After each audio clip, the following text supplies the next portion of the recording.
We are a lot better off than people were in the ancient times, that's for sure. Even 100 to 200 years ago, we're way better off. Our modern culture, we have it easy. If it wasn't for our eating habits, because a lot of people don't have good eating habits. They eat bad food. They don't eat the natural vegetation as much as they used to.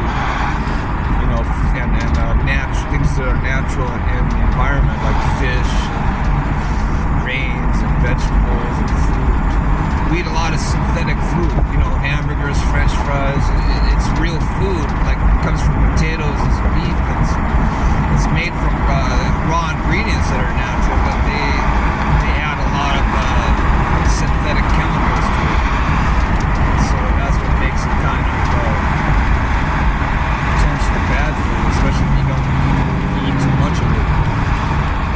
I don't know if they had sodas back then. They didn't have pop. They didn't have candy. Maybe they had candy. I don't know, but they didn't have potato chips.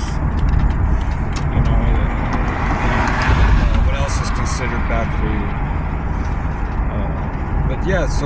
But still, their lifespan. There was a period in ancient times when the lifespan was a lot longer in the very beginning, supposedly, from legends that have come down to us. But the people's lifespan started decreasing after so many years, after the origins of the original humanity. After a certain length of time, people started living shorter lives.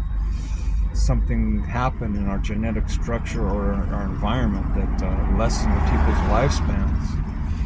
But according to these ancient stories, we lived a lot longer. We were a lot more vibrant and stronger and healthier.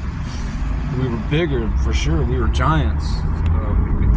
We had big arms, big muscles. And we're probably related to those giants. But things have changed. Our genetics is modified to fit the environment of every age. So there's still isolated populations where they still have some of those genes that made them vibrant and big and strong. But they get shuffled around. They migrate. They mix with other races. They get weaker. Because they lose some of that. They lose some of that genetic information. It gets altered and mutated. So what happens is it's not as good as the original.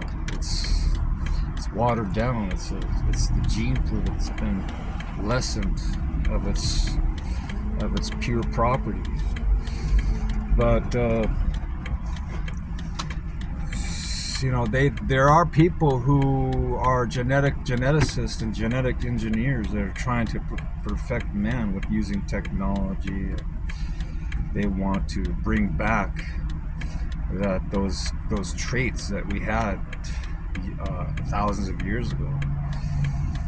That made us almost like superhuman.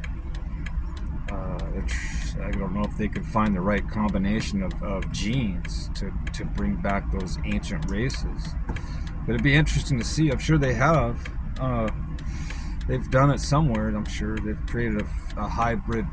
What they call it, hybrid. Super soldiers or super people, and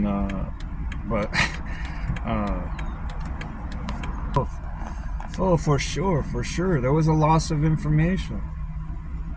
Our DNA is a code, is a digital code that basically are the blueprints for life. It's instructions for how to build the each individual. When they're in their mother's womb after conception and during the process of her pregnancy, and as soon as the baby's born, those chromosomes, that DNA is still working.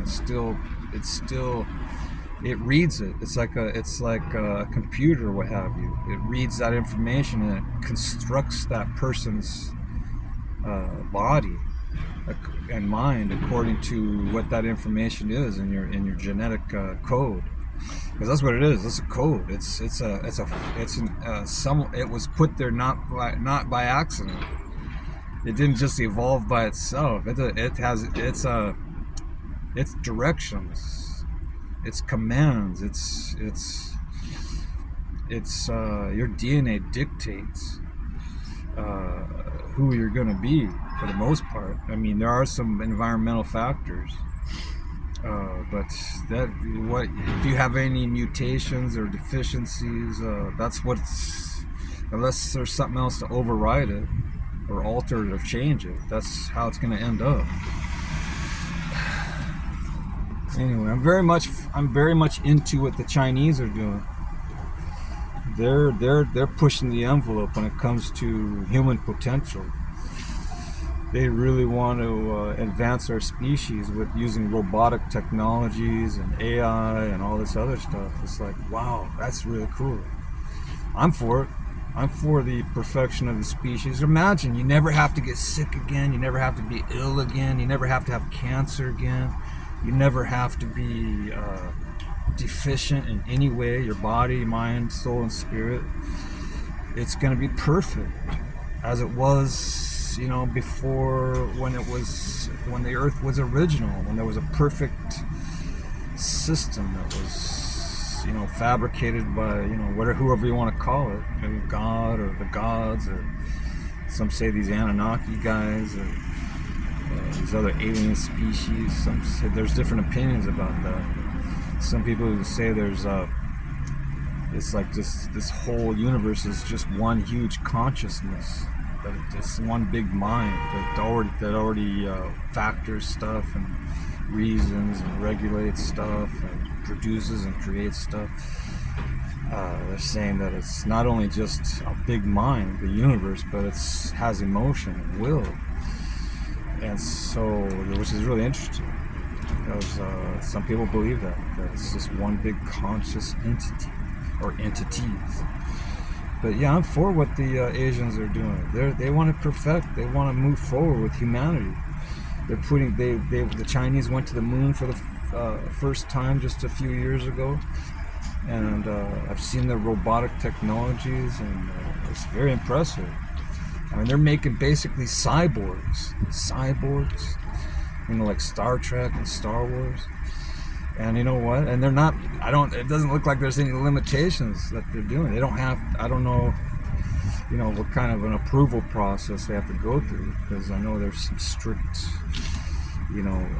protocols. But, man, they're moving forward. I'm for what they're doing. Man, they could be the first ones who, Elon Musk, which could be even their protege, I don't know. Elon Musk. He's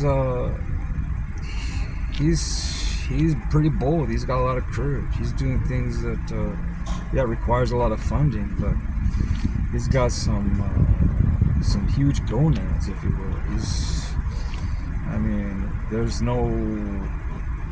He'll test it out to make sure it's possible and it works before he does it, before he tries it. But he's got that desire. He's got those imaginations. He's got good people working for him. He's got and you know what? He's not the only one. He's got a lot of like-minded people who want to advance society. He wants to advance the human species, so that we can inhabit other planets and be a bunch of space people, astronauts.